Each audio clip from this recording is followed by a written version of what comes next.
Welcome to FNM TV viewers. How are you guys doing out there? We have a matchup right now. If you were watching this, you probably already know what it is, but, you know, sometimes you click things you don't know. Look on the screen right now. That's what we got. We got John Kholi running Junk Reanimator against Anthony Petropoulus running blue-white control. I'm not sure if there's a splash of red. I forget. Let's see what it is. We have John Kholi on the left, which you will find that out very soon, and Anthony Petropoulus on the right. Kholi electing to use a playmat, covering up our nice 10th anniversary playmat over here. Or tablecloth, I should say. I think everything's a playmat to me now if it's on a tabled surface. So, Junk Reanimator has become a problem for my deck, Jund, lately. A lot of things I can talk about are going to be pertaining to myself, so I apologize. I'm missing a little bit of the meta, but over here, I think this matchup favors Reanimator. There's a lot you can do, and keeps control. On the back foot, I'd probably say it's like 55 to 45 or 60-40, but I think it's definitely in Reanimator's control. Against control. Punny. So, we have Kholi mulliganing down to 6. He'll play Hallowed Fountain tapped and pass over to Petropoulus, who looks like he has a pretty decent hand. Looks like it has a lot of spells crammed up in there with 2 mana, so he should be able to hit what he needs. Mulch comes down, I think, or Tracker's Instinct. Yeah, he's looking at 4, so it's Tracker's Instinct. A nice card, looks for a creature. Put the rest in the graveyard. Has a nice flashback of 2 and a blue. Solid stuff. Petropoulus plays his land, an island, passes back. And Kholi now has Hallowed Fountain, Hinterland Harbor, and Sunpetal Grove into play. We're going to have a flashback of our Tracker's Instinct for our friend John Kholi over here on the left, sporting Atlanta Falcons. Now 9-2, or sorry, 9-1, 8-2, something along that record, something ridiculous. Playing the best in the NFL right now. Our boy Matt Ryan from BC, but you didn't watch this to listen to me talk about football. So, we got Kholi dropping down his land for the turn, going up ahead of thing, while Petropoulus either has a seizure or tries to attempt doing a chicken dance. I'm not sure. Listening to this match without my commentary was pretty funny. These guys are characters. Maybe one day I'm just going to give you the raw feed. I'm just not even going to say anything. I'll just talk during intermissions, because this was honestly hilarious. Me and my girlfriend were listening to this when I was editing it, and it really sounded like we were in a barn, which is, I think, what they were going for. So Kholi springing the Cavern of Souls on Beast, slamming down Swag Tusk, gaining him 5 life, bringing him up to 25. So we have 25 to 20 right now. If I'm not mistaken, I'm pretty sure nobody played a Shockland vertical, but if they did, my apologies. You'll have to deal with a 2 damage differential in your own head. Just subtract 2 from whatever number I'm saying, guys. It's good. It's good. You got this. I know you guys are smart listeners. So Petropoulus plays down Augur of Bolus, grabbing sweet spells. And Kholi just keeps dropping down them Swag Tusks. 30 life to 20. Not looking so good for Petropoulus, who has to deal with Cavern of Souls. And by deal with, I mean not deal with, because you can't really deal with a Cavern of Souls unless you're dropping, let's say, Ghost Quarter. I really miss Tectonic Edge. I love that card.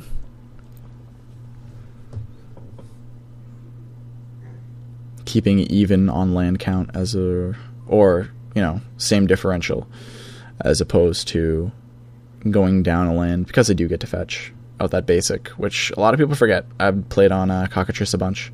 Vicious Boston, if you guys don't know, it's the same as the YouTube channel address.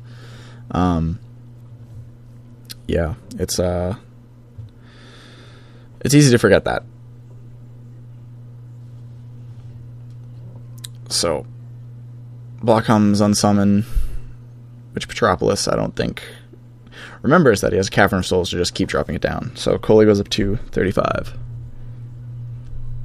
And Petropoulus took 5, so Petropoulus is at 15. And we have a differential of 20 life right now. It's not very promising in this situation. Cavern of Souls does a whole lot against this deck. Cavern of Souls is just so good at this point. I think I'm trying to fit in 4 into my Jund list, because with Control's prevalence the last few weeks, even though it's going more towards a geared aggro meta, Control does make adjustments to that. And Petropoulus will scoop up game 1. So if you're building your deck and you're going to a major tournament, do your research, look at what's coming up, look at what's being played, see what decks can make adjustments and what cards they can use to make adjustments. It isn't always as obvious as it seems, but you can get a general idea of what they're going to do.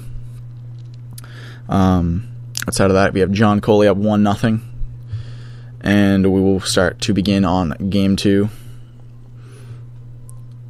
Petropoulus going through the motion of saying Cavern, Thragtusk, Cavern, Thragtusk, Cavern, Thragtusk. Yeah. He's actually not really that upset. These guys are good friends, so it's all in good fun.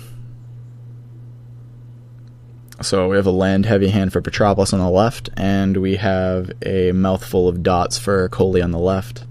Love that candy. Haven't had dots in a while. That stuff always gets stuck in your teeth. So I just have land go going right now. Land go and Farseek for more land go. Petropoulus debating using a counterspell on it, and Kholi doing his best to bait it out. So Kholi goes down to 18 because he played his Shockland untapped. So they did bait the counterspell, and Geist comes down. But to be perfectly honest, in the situation, you'd never know. He saw Cavern in the first game in multiple quantities, so you really want to use your counterspells while they're still alive. And Kholi plays a Cavern of Souls a little early. I don't think he wanted to show it, but at this point it doesn't really matter, because nobody really runs Ghost Quarters at this point in the metagame. Very few. If you're running like in an Esper control heavy metagame, you probably want to invest in those because they grind you out, and then they win with Nephalia Drownyards. Even regular blue-white decks are starting to splash for Nephalia Drownyard as a win condition. I believe it was 1 over in Charleston. Reed Duke, if I'm not mistaken. He was splashing for a Nephalia Drownyard. The Cavern was on Angel, that's what it was. The Cavern was on Angel, if I remember, because I was wondering if he was going to flash an Arresto to block last turn. But Petropoulus tries to counter and cannot because the Cavern was on Angel. That's what it was. So we have a Sigarda, it's a wall. It is a very powerful wall that can attack. You cannot do a lot to a player who drops down a Sigarda. There are very few answers for a Sigarda. Hexproof, flying, cannot sacrifice. So Petropoulus plays Augurbulus, trying to look for something to get in the way, something to do something. He picks a Face Shield and puts 2 cards in the bottom of his deck, which I believe is a Snapcaster and a land. That Face Shield does a whole lot of good in this. You can either give protection to the Geist of St. Traff from white or green, and push through the damage. However, you would still be able to block the Angel. And at that point, you want to see what you can do to do the damage through. Like, in this situation, I don't think I attack yet. You can either draw a Snapcaster or another Unsummon, be able to swing in with the Geist of St. Traff, Face Shield your Angel, and then unsummon undeclared blocks for the Geist. That way you keep your Geist and you can recast it in the same turn, because Kholi's not playing counter spells. Like, he has the blue in there for flashback, and I don't know what else he has, but it's definitely going to be in there for the flashback. So we got a rewind coming, taking care of that Centaur healer. Does not want life totals to get higher than they are right now, and he can only hold that back for so long because the deck runs so many Centaur healers and so many Thrag Tusks. And now that I think about it, the blue splash is probably also for Sphinx's Revelation, because if you have people going after your Unbearer Rights combo coming into game 2, what do? You can play your game more mid-rangey. You can play your deck a different way, and that gives you the flexibility to mitigate their sideboard hate against you. So Petropoulus ends up doing the face shield on the Geist of St. Traft. Saving it, he'll take 3 total, blocking the blocking that. And this is sort of a misplay if you go back and you look at the video. I caught it my first time, but you guys may not have. When Petropoulus used Rewind on the Centaur healer, he also had Essence Scatter in hand. He could have Essence Scattered the Centaur healer and then save the Rewind for anything. Looking at how his hand was playing out, he was going to have 4 mana open at any point anyway. So it's what it is.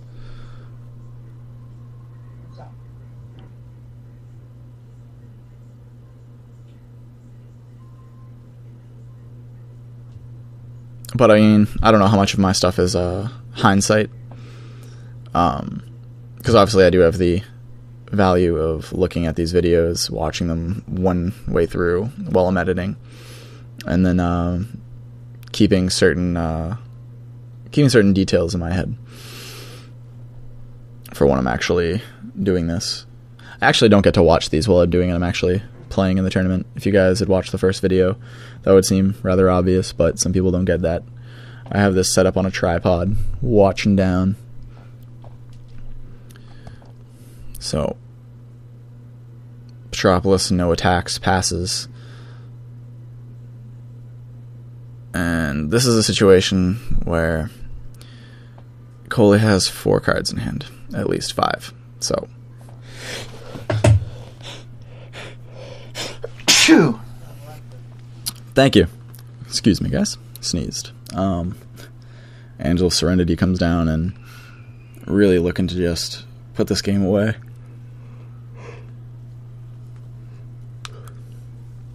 I mean, like, a phase shield does a lot. You phase shield, you call white, you can sneak your guys through again for another 2 damage.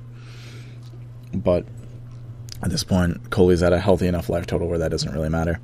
I think he's at about 7 right now, 7, 8.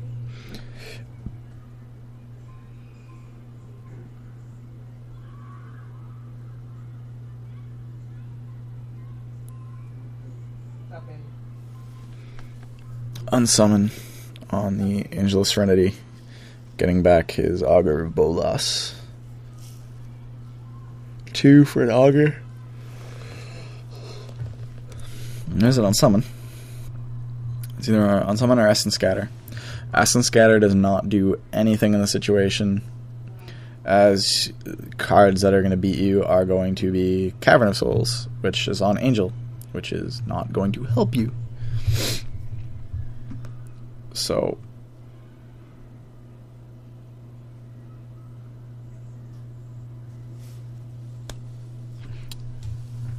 Petropoulus wonders and ponders while Kholi gets hungry for some dots.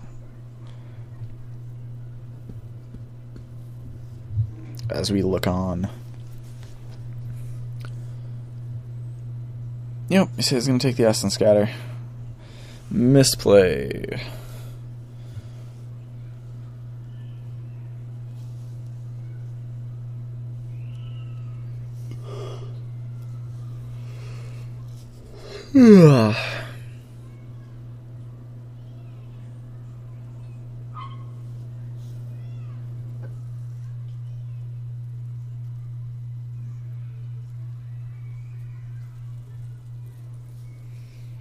Petropoulus really deep in the tank on this one.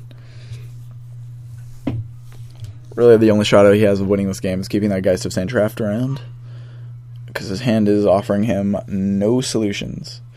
And Petropoulus finally passes the turn back to Jonathan Kholi, who draws a Farseek. Doesn't really help his cause, but he doesn't need any cause being helped, because he is crushing this game right now. Angel Serenity comes down, and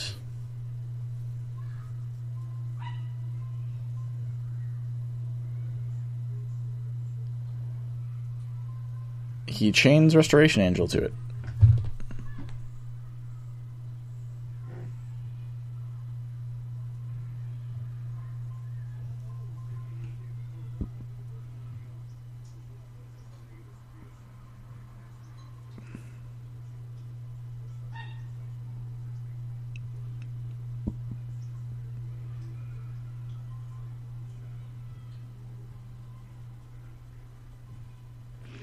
Going to take another counterspell, take a Dissipate, put it on Summon on the bottom of the deck. He's going to attempt to Essence Scatter that, but Kholi, for like the 4th time, says Cavern of Souls on Angel. Kholi's going to let him go back and do the Augur Bolus thing for Unsummon again. And now Angel Serenity will come into play and take both of those, because he didn't specify triggers at all. And Kholi informs him, I can only let you take back so much.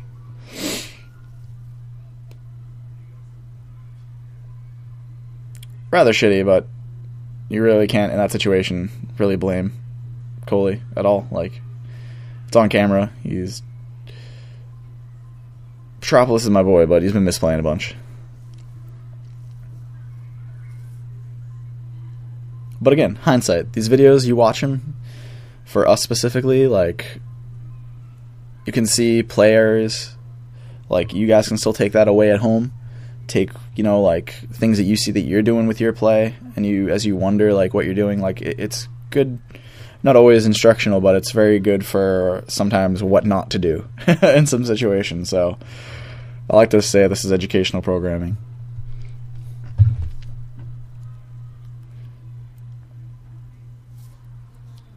So, the roulette of let's go Angel of Serenity, round and round and round again with these unsummons. Kholi's hand right now could be one card, Angel of Serenity, and it wouldn't matter, because the other cards don't really matter right now. I'm just slamming Angel of Serenity every turn. He declares no triggers, and he's going to look.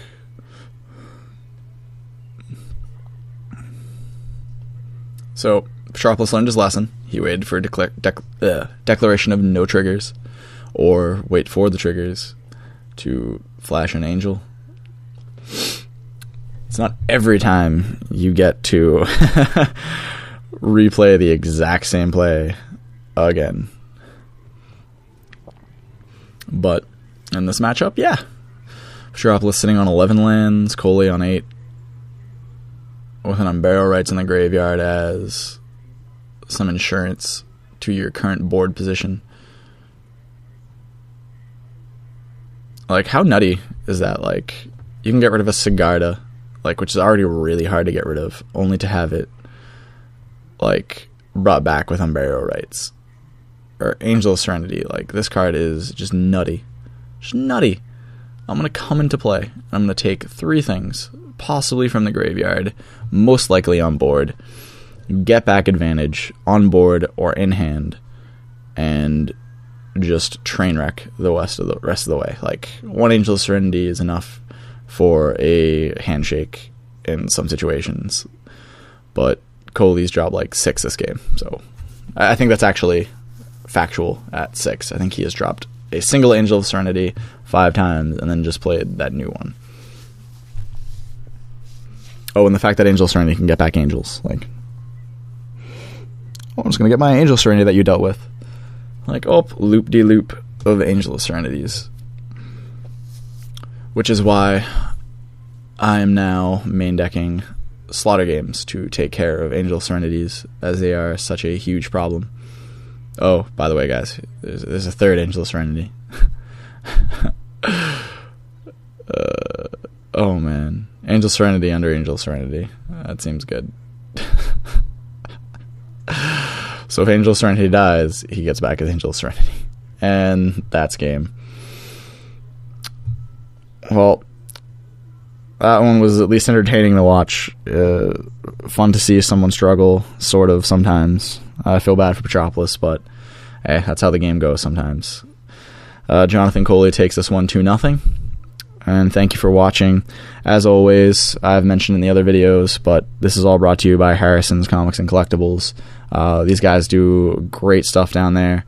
Andrew, who runs the tournaments, who helps me out at FNM TV. The staff, Larry, who owns it. Logan, Sarah, and all the people down there. If you guys are in the Boston area, in the Salem area, North Shore, come down, visit us. We'd love to see you down there. Let us know that you saw FNM TV online. We'll get you on camera. Promise. Or rather, if you saw the shop and you came down because you knew FNM TV was there, we'll get you on camera. Yeah, so follow along in the next video.